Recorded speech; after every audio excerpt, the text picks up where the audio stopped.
Hola amigos, les habla Sixto Paz Wells, escritor, conferencista y contactado con el tema OVNI. Desde hace más de 5 décadas vengo compartiendo con un grupo de personas una insólita experiencia de contacto extraterrestre, que no pretende ser ni la única, ni la mejor, ni la más importante, es una de tantas, pero hemos contribuido realmente a darle mayor credibilidad al tema de contacto extraterrestre y del tema OVNI en general, ya que hemos podido contar con la presencia de periodistas, científicos, militares, un psiquiatra, una juez, en encuentros programados, quienes han podido constatar que el contacto es real y está vigente. Pero esta experiencia de contacto ha tenido una evolución muy peculiar, porque los extraterrestres nos dijeron desde el inicio que el contacto no solamente iba a ser con ellos, sino también con la Hermandad Blanca, con el gobierno interno positivo del planeta. Gente de nuestro mundo que hace más de 12.000 años atrás fue reclutado por ellos para hacerse cargo de guardar archivos del conocimiento de una historia perdida de la humanidad. Una historia que estaría guardada en archivos, una especie de backups o archivo de respaldo, dispersos en túneles, galerías, en diversas partes del planeta. Esta gente seleccionada, estos maestros y maestras de diversas escuelas, filosofías, etnias, integrarían la gran Hermandad Blanca de los retiros interiores. Y aunque ellos no tendrían acceso directo a la información, imagínense, qué gran sacrificio de estas personas de tener que guardar algo sin saber realmente de qué se trata, ¿no? Tenían una idea vaga, pero no tenían el conocimiento profundo. Guardando esa información en esos túneles, galerías, pero con la esperanza de que la humanidad llegara en su momento a tener acceso, o sea, a que la humanidad elevara su frecuencia vibratoria, su nivel de conciencia, y tuviéramos los méritos suficientes como para que se nos entregara toda esa información que explica definitivamente en profundidad quiénes somos, de dónde venimos, hacia dónde vamos. Por eso, según los extraterrestres, a lo largo del contacto no solamente los veríamos a ellos bajar del interior de las naves, seríamos invitados a entrar a portales dimensionales llamados Sendras, hasta los acompañaríamos a los extraterrestres en sus naves fuera de la Tierra, lo cual todo eso ha ocurrido en estas 5 décadas. Pero también habrían encuentros directos con la Hermandad Blanca. Y es así que en 1990 fuimos convocados para ir a Egipto y a las selvas del Manu, en el Madre de Dios. En Egipto, en el templo de Karnak, el día anterior lo había soñado una compañera del grupo y ocurrió tal cual. Apareció una persona vestida de blanco, repitió exactamente las palabras que nuestra amiga había recibido en sueños y se refirió a nosotros pues, con cordialidad, a mí por mi nombre, nos llevó a un lugar especial y delante de nosotros se desmaterializó, desapareció, pero no antes de darnos un mensaje y que recibiéramos enseñanzas y conocimientos en ese lugar tan extraordinario. Tiempo después, viajamos a la selva del Manu, en el Madre de Dios, y ya en el camino, en la ruta, en plena selva, apareció un alto misayo, un maestro chamán de la cordillera de los Andes, de una comunidad perdida en las montañas de Paucartambo, llamada la comunidad de los Queros, la comunidad del santuario. Este alto misayo, Alberto Guamaní, resultaba ser que es el guardián de la ribera y que él controla a quienes suben o bajan por el río. Y resultaba ser que nadie lo hacía, así que éramos los primeros en hacerlo. Por lo menos hasta ahí. Y él nos dijo de que si no estábamos preparados física, mental o espiritualmente, pues la naturaleza nos probaría tanto que corría en riesgo nuestras vidas. Sin embargo, al final terminó diciéndonos, vayan y cumplan el pacto y la alianza que tienen con los hermanos mayores. Es así que hubo avistamientos, hubo presencias, llegamos a ese lugar de la selva y de regreso de estar al pie de la meseta del Panteacoya, en un gran muro que está a la entrada de un cañón, que es el cañón de Pucharo, hay un muro gigantesco de más de 35 metros de largo, llenecito de petroglifos, de símbolos. Lo que se repite mucho son rostros corazón. Y hay muchos de los petroglifos que son idénticos a los agroglifos, a estos diseños que están apareciendo pues, en Australia, en el sur de Inglaterra y en más de 35 países en la actualidad.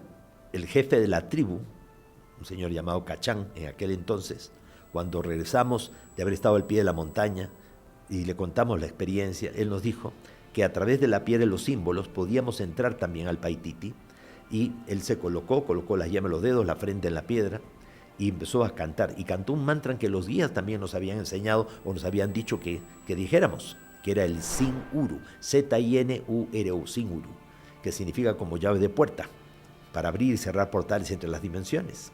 Entonces nos pusimos ahí frente al muro, los 6 compañeros, éramos 6 porque el 7º no pudo estar presente con nosotros, no nos pudo acompañar. En el momento que estábamos haciendo las mantralizaciones, la piedra como que iba perdiendo consistencia, comenzó a emanar una luz verde, nos envolvió y todos nos vimos metidos dentro de la piedra, y no solamente ahí, sino que ya nos veíamos en el Paititi, en la ciudad perdida de los incas, delante del disco solar, y recibimos información y conocimiento. Y lo interesante es que entre la información que nos llegó estaba sobre quién era Jesús, por qué vino y en qué consistió su misión según esta información, según la Hermandad Blanca. Según la información a la que tuvimos acceso, Jesús no era un extraterrestre, sino un terrestre extra. Una persona que a través de múltiples encarnaciones alcanzó un alto nivel de evolución, ya no necesitaba reencarnar. Sin embargo, por amor a la humanidad aceptó volver. Y durante 30 años de su vida, Jesús se preparó para que durante los 3 años de vida pública, en él se produjera una simbiosis cósmica, una transmigración, por la cual un ser ultraterrestre, recuerden, nosotros vivimos en un universo material de 7 dimensiones y tenemos 7 cuerpos para actuar en las 7 dimensiones del universo material. Y más allá de la 7ª dimensión, como en la música, una octava superior, hay un universo paralelo a este, que ya no es material, es mental. Y los seres que proceden de allí ya no son extraterrestres, sino ultraterrestres. De ahí vienen los verdaderos ángeles, arcángeles, tronos, principados, querubines, serafines, potestades, dominaciones. Y un grupo de estos seres ultraterrestres, llamados los Heles, los resplandecientes, que son los arcángeles, habrían sido los verdaderos padres creadores del universo material. O sea que Dios, que es uno solo, la unidad, la esencia, el absoluto, el profundo, como le queramos llamar, a través de jerarquías intermedias, ha creado este universo material de 7 dimensiones en el que nosotros nos encontramos. Uno de esos seres ultraterrestres, uno de los padres creadores del universo material, llamado Micael o Miguel, se habría fusionado con Jesús durante los 3 años de vida pública. Y en el momento de la crucifixión, después de haber predicado Jesús durante los 3 años de vida pública, haber estado sujeto a más de 120 latigazos, 40 latigazos era suficiente para matar a un hombre, y encima pues atravesado en las muñecas y en los pies, o sea, realmente como para que hubiera muerto hacía rato. Parafraseando un salmo, David dice, Eli, Eli, lama sabactani, Padre, Padre, ¿por qué me has abandonado? Pero no se refiere a Dios, porque Dios no abandona a nadie.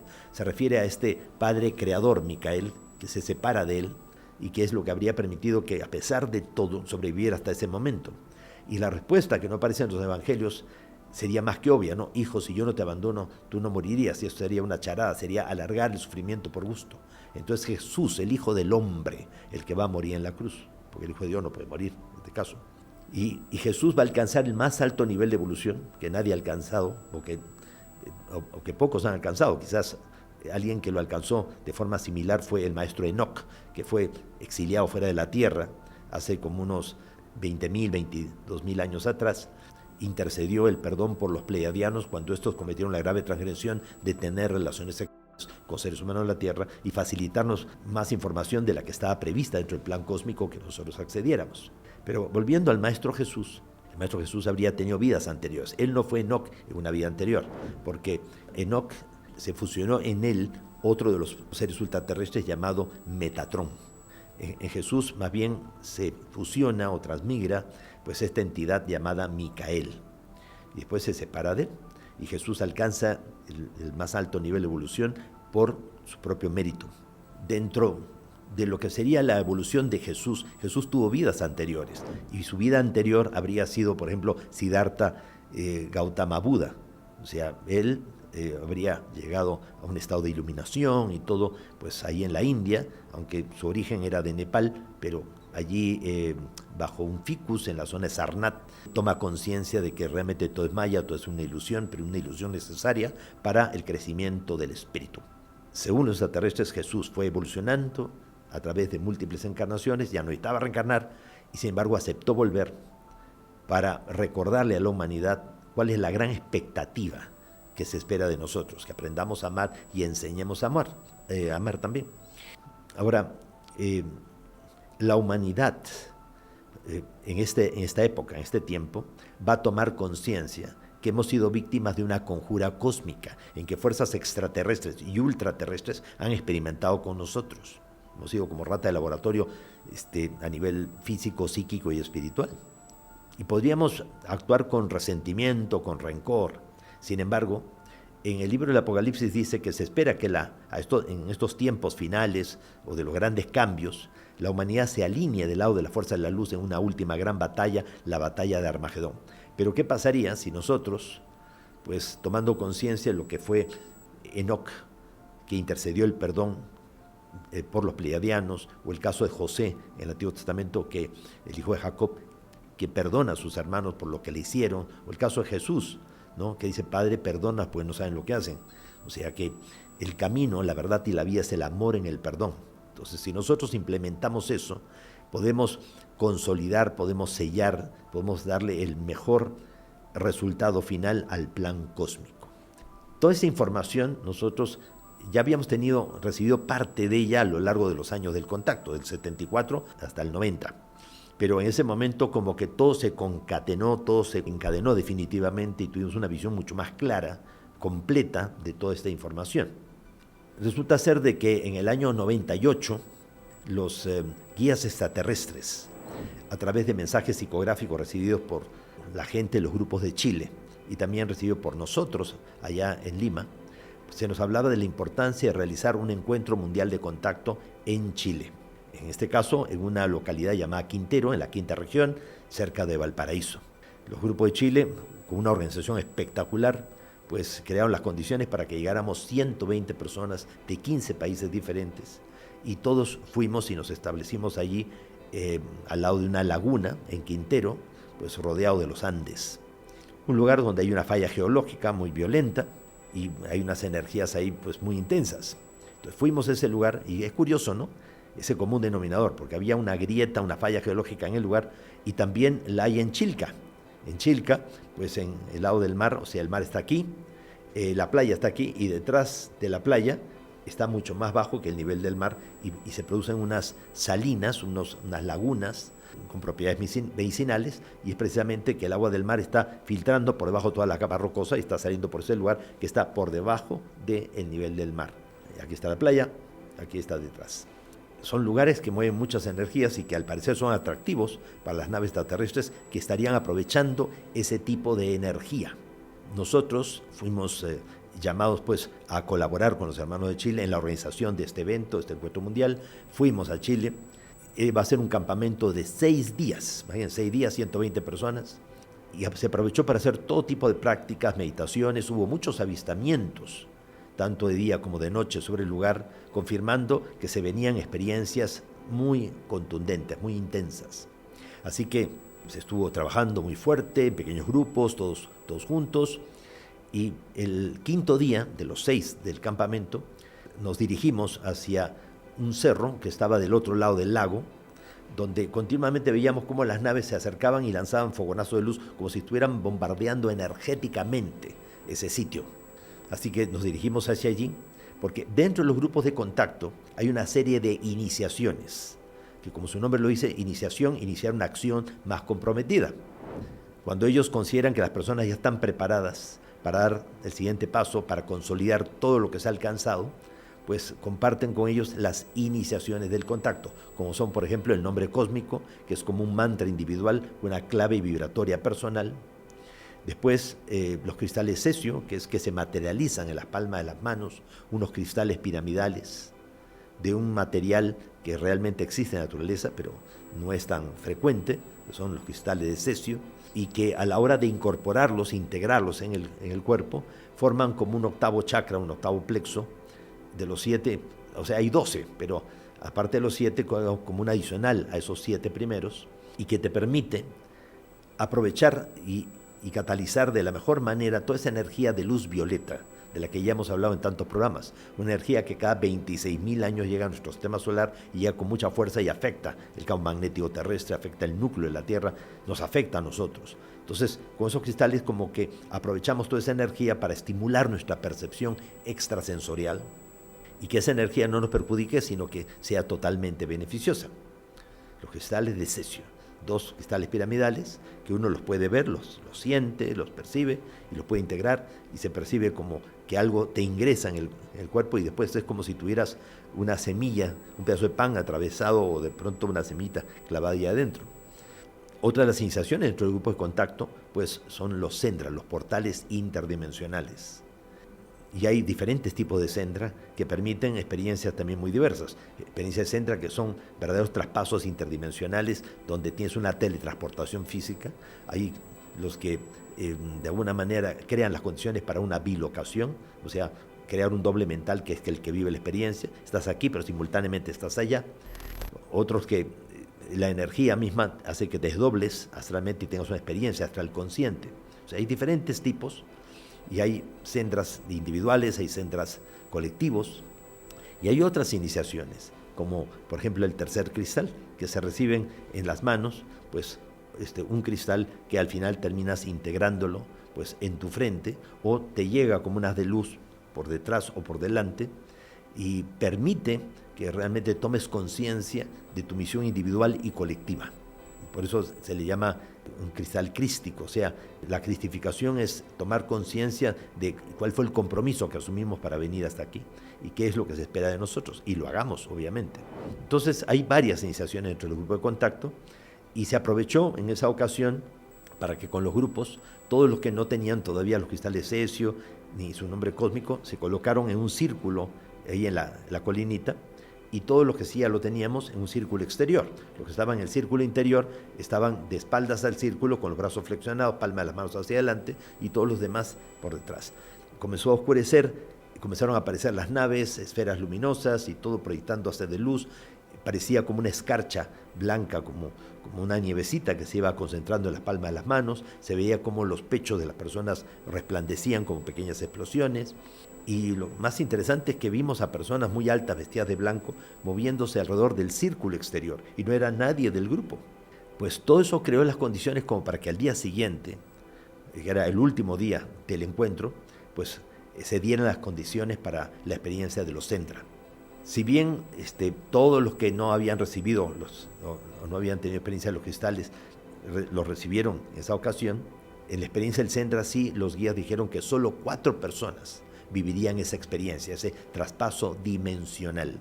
Así que hubo que seleccionar de las 120 personas, aquellas que estuvieran preparadas, aquellos que, sobre todo de entre los instructores del grupo de contacto, que es la gente que ha demostrado con su ejemplo de vida y con su entrega, pues mayor compromiso. Entonces seleccionamos a 14 personas de entre los grupos de Chile y de los grupos extranjeros que estaban presentes y los llevamos a la colina el último día para que se diera la experiencia del Sendra, pero por ningún lado veíamos aparecer el Sendra.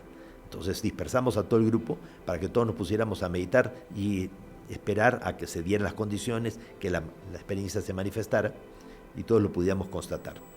Así que estamos todos dispersos, estábamos meditando, yo estaba meditando cerca del lago, cuando sentí la necesidad de ir detrás de los árboles, buscar quizás un lugarcito también para el baño y todo, y ni bien paso detrás de los árboles, me encuentro con una gran concentración de energía en forma de domo.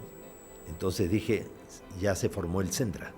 Entonces voy a avisarle a mis compañeros. Pero iba a salir cuando veo que sale del Sendra una persona como de 1,90 m, sin pelo, su rostro ovalado, de un color como rojizo, cobrizo, ojos pequeños, nariz pequeña, boca pequeña también, brazos extremadamente largos, dedos también muy largos, como una falange más que la nuestra, y tenía un traje pegado al cuerpo como de un color blanco metálico. Lo pude reconocer, era Mardox, un ser proveniente de un planeta llamado Silox, de Andrómeda. No tenía pelo y me dijo, o sea, yo lo capté mentalmente que me estaba diciendo que lo acompañara. Yo le dije, pero es que la idea era haber seleccionado 4 personas, yo seleccioné a 14, y para que ustedes escojan de esos 14 quiénes van a vivir la experiencia. No, yo no me he puesto para vivir la experiencia. No, está bien, tú también vas a ser incluido. Pasé dentro del Sendra y casi instantáneamente la experiencia de ser teletransportados a Ganímedes. Me encontré caminando por las calles de Ganímedes, donde hay estructuras en forma de esferas o en forma de domos también, y ocupando unas 15, 18 veces el horizonte en relación a lo que nosotros veríamos al Sol, planeta Júpiter. Ellos han creado pues la vida de forma artificial sobre la luna de Júpiter, aunque sus ciudades se extienden en el subsuelo de las lunas. Entonces hemos ido caminando a las afueras de la ciudad, esta es la ciudad cristal, porque realmente todos son como estructuras cristalinas, y en las afueras habían construcciones en forma como de domos, que sabemos que muchas de ellas continúan por debajo completando la esfera, ¿no? Como si fuera una esfera enterrada hasta la mitad. Así que entré en su casa y pude ver que la habitación principal estaba como en el centro, adentro de del domo de luz. Y habían como otras pequeñas habitaciones a los lados. Me invitó a sentarme en una suerte como de sofá. Muchos de los muebles no eran más que muebles empotrados, parte de la estructura misma de esta casa. Me mostró como un antiguo reloj, o sea, muy terrestre, como de comienzo del siglo XIX, fines del siglo XVIII. Esos relojes afrancesados que tienen una luneta que tú la sacas y con el dedo puedes mover las manecillas del reloj, y que tenía también su péndulo en su interior. Entonces él me dice, mira, esto es simbólico para que entiendas lo del tiempo de la Tierra y el tiempo real del universo. Él abrió la luneta y detuvo y comenzó a girar las manecillas del reloj al revés, detuvo el péndulo, lo hizo ir más rápido. Mira todo lo que se puede hacer con el tiempo de la Tierra.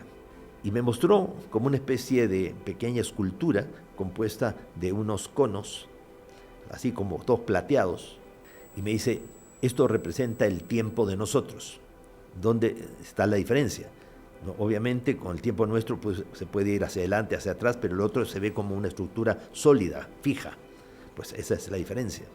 Y nosotros estamos queriendo cambiar las cosas. Estuve con él ahí, hablamos de varias cosas, hasta que entró una esfera luminosa, una canepla, un Foo Fighter, un dron extraterrestre, se puso en contacto con Mardox, y entonces él me dijo a mí, nos han dado autorización para que vayamos al domo principal de los 24 ancianos, o sea, la sede del Consejo de la Confederación de Mundos, que se encuentra de forma provisional, pues ahí en Ganímedes. Entonces hemos ido caminando por la ciudad, todo era redondeado, no se veían ángulos, y íbamos en dirección a un domo principal. Por el costado había como una especie de rampa que iba subiendo. Esa rampa tenía cada tanto un escalón, gradualmente uno va subiendo, y entramos hacia una habitación dentro del gran domo, una habitación que parecía como una sala de exposiciones, porque había muchas estructuras, muchos adornos, muchas esculturas, como estas que se hacen de fierros viejos y le vas dando forma, pero realmente todas como que representaban sistemas solares o formas de movimiento en el universo. Y al final había una persona vestida de blanco, alta, fuerte, pero no muy ancha, o sea, era realmente como delgado. Se veía que era un hombre, tenía el pelo lacio, pero como de un color castaño oscuro, y su rostro era ligeramente trigueño, la nariz ligeramente aguileña, tenía la frente despejada, y pues primero se acercó Mardox, o sea, Mardox se acerca, habla con él, también la esferita, ya que iba acompañándonos, también se acercó, y hay un momento en el cual ellos alzan los brazos y me invitan a mí a acercarme. Me fui acercando, me sentía muy nervioso, porque sabía que el encuentro iba a ser muy especial. En el momento mismo que se recibieron los cristales, el día anterior, hubo uno de los compañeros, Oscar Borri, de los grupos de Argentina, que vio no solamente la presencia de los extraterrestres alrededor del grupo, sino vio al propio Maestro Jesús. Así que me fui acercando, y lo que me iba acercando, la emoción me iba embargando. Sabía claramente que estaba delante de alguien extraordinario, alguien muy especial. Y esta persona extendió su brazo, entonces la túnica como que se le corrió hacia atrás, y pude ver aquí a la altura de la muñeca, no en la otra parte de la mano, sino en la muñeca, pues un queloide, o sea, como una cicatriz así media rosadita y con un poco de brillo. Y de ambas partes de la mano, pues estaba ese como queloide, ¿no? Entonces yo acerqué mi mano y le toqué ya la palma de la mano, una mano áspera, de una persona sólida, una persona física, viva, alguien que se veía que había trabajado mucho con las manos. Y en ese momento lo único que se me ocurrió preguntar fue, maestro, ¿eres tú la persona que creo que eres? Estoy hablando, esto es 1998. Me dijo, ¿qué dice tu corazón? Yo le dije, no, el corazón lo tengo en la garganta en este momento. Le pregunté sobre sus vidas anteriores, y él me dijo de que la última había sido la más intensa, pero que habían sido, sí, muchas vidas en este planeta. Así que todos tenemos que pasar por el mismo proceso de múltiples encarnaciones. Así como nuestros padres no nos envían un año al colegio, sino año tras año, tenemos que estar sujetos a múltiples existencias para ir despertando conciencia. Le pregunté si era totalmente consciente, era lógico que sí, pero se lo pregunté igual, de que se había tergiversado su mensaje, que no se parecía en nada lo que él había transmitido. Y me dijo que no importaba, porque eso estaba previsto, que quien realmente es honesto, sincero y todo, siempre va a encontrar la luz al final del camino y siempre va a encontrar la fuente primordial, la fuente inicial. También le dije de cómo veía él el panorama mundial. O sea, si realmente consideraba que nos vamos a destruir, si la humanidad tiene futuro o no. Me repitió un poco también lo que los extraterrestres me habían dicho antes, de que hay más bien que mal en el mundo. El problema es que el mal está mejor publicitado, porque eso obviamente le conviene a la fuerza oscura, que nos deprimamos tanto, que nos desalentemos, para que eso nos reste fuerza y no generemos los grandes cambios que se necesitan. Pero que todos los grandes cambios que tienen que darse a nivel planetario tienen que empezar por uno mismo. La caridad empieza por casa. Le pregunté si faltaba mucho para que él regresara y él me dijo que eso dependía del nivel de cristificación de la humanidad. O sea que, ¿qué sentido tendría que él llegue si la humanidad no ha tomado conciencia de su rol protagónico, su misión individual y colectiva, y que no empecemos a llevarla a la práctica? Que es poca gente la que lo está haciendo, pero cada vez es más y más, así que tampoco falta mucho. Pero que no va a haber ningún fin del mundo, sino simplemente lo que se venía era el final de un ciclo cósmico, que precisamente lo vimos pues, en el 21 de diciembre del año 2012. Fue una experiencia maravillosa, increíble, a tal punto que, llegado el momento, pues me despedí del maestro.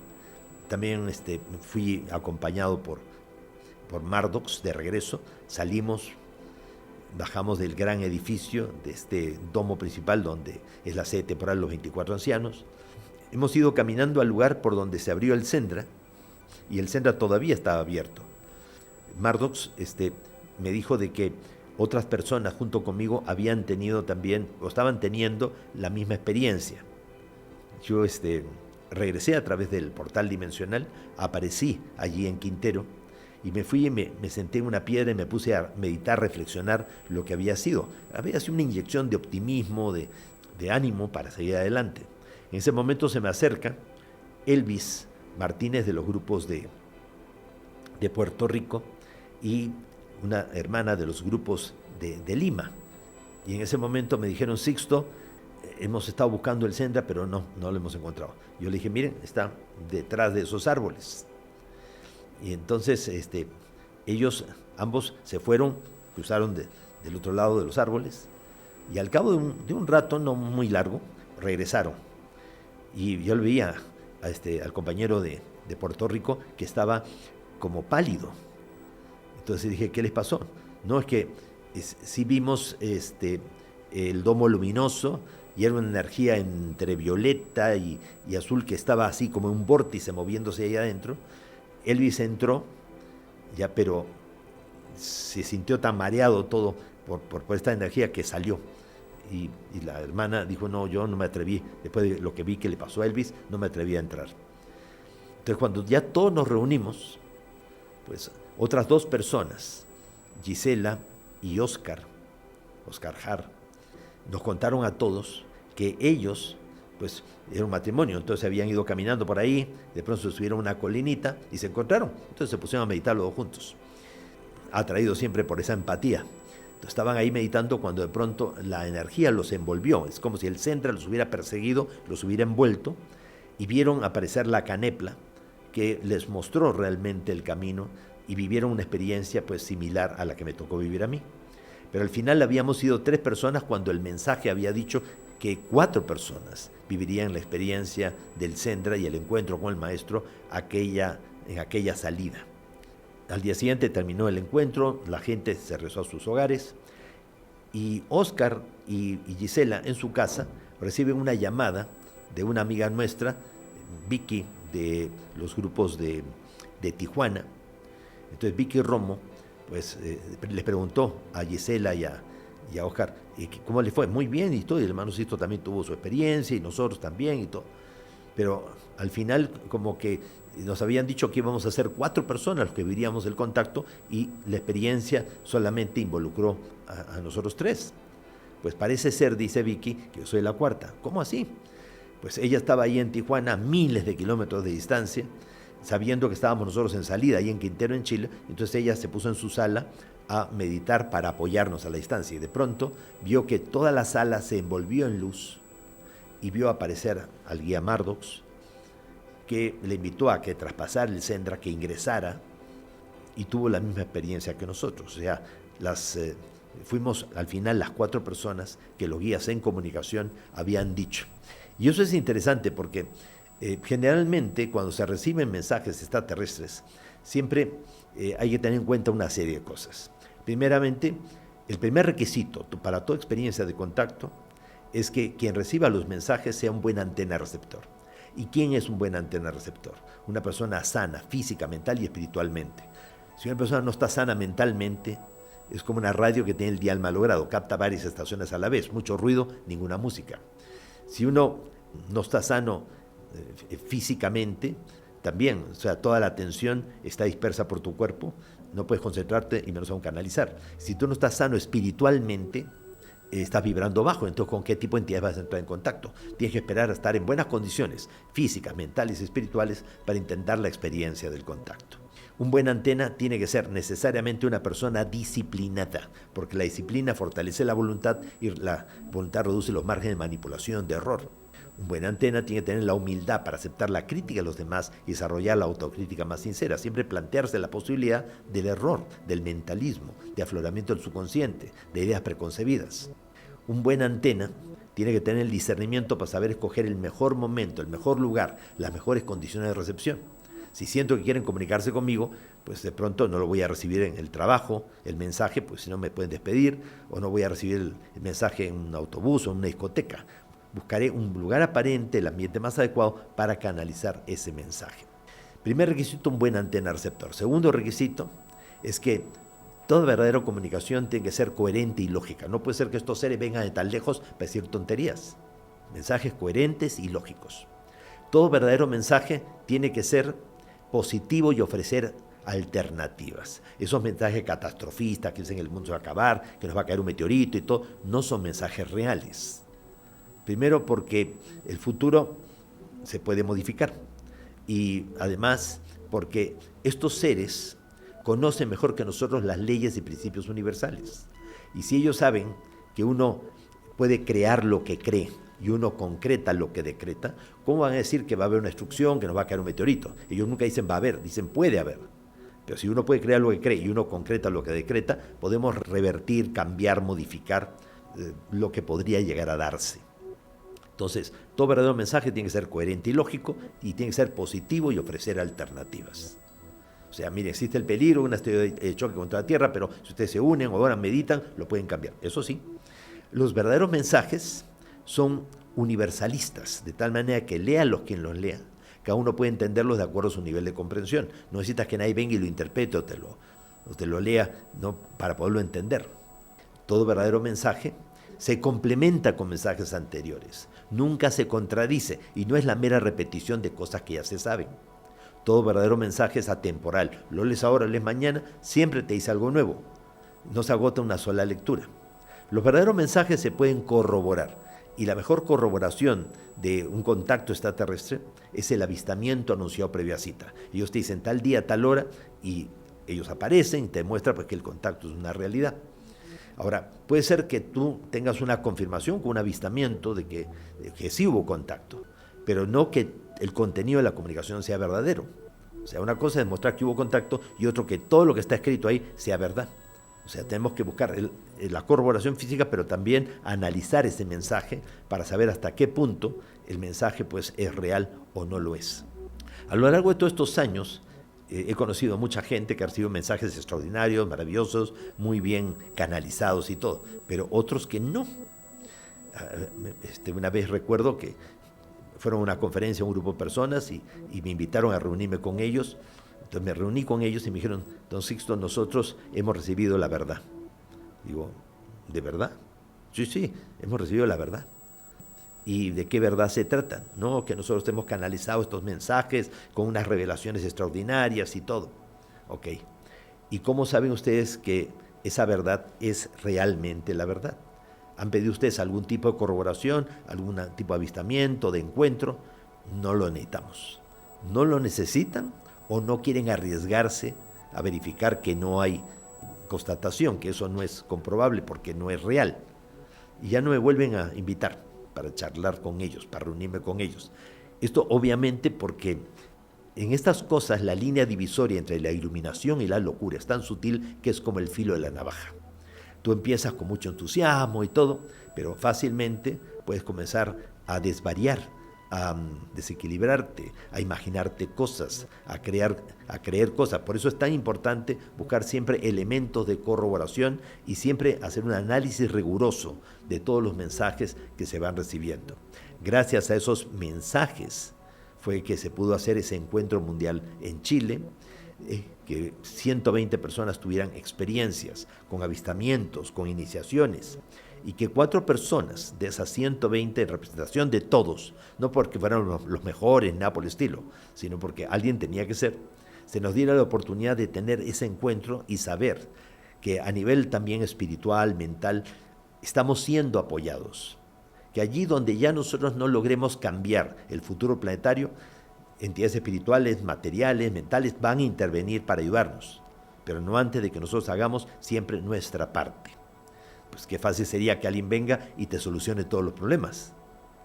Entonces hay quienes dicen, por ejemplo, ¿por qué los extraterrestres no vienen aquí y cambian el panorama de todo lo que está ocurriendo? Pues eso lo tenemos que cambiar nosotros, no ellos. Porque este es nuestro planeta, esta es nuestra responsabilidad. Y nosotros tenemos que demostrar que merecemos sobrevivir, que podemos vivir como hermanos, que este mundo sí es viable. Pero para que funcione en este mundo, primeramente tenemos que hacer que funcione en este mundo. O sea, todo lo que queramos nosotros, que se exteriorice, se materialice, se consolide en nuestra realidad material, en nuestro mundo físico, tenemos que experimentarlo previamente cada uno consigo mismo. Hay gente que quiere darse por entero de amor a la humanidad y es incapaz de mantener una buena relación con la pareja, con el hermano, con la familia, con los padres. La caridad empieza por casa. Recuerden que ya hemos hablado también en un programa anterior de la reencarnación, de las vidas sucesivas, y que antes de nacer uno negocia con las entidades espirituales lo que va a ser tu próximo nacimiento. Personas que se vinculan a ti a lo largo de tu familia o en tus relaciones, todos vienen a enseñarte algo, y tú vienes a enseñarle algo a ellas. Si al final de tu vida no has aprendido lo que ellos tenían que enseñarte, o tú no les has enseñado a ellos lo que ellos tenían que aprender de ti, te vuelves a relacionar con ellos de una vida a otra. Cuando las relaciones son muy buenas o muy malas, se repiten de una vida a otra. Por eso con ciertas personas conviene que sean más o menos nomás para que no se repita. Muchas gracias.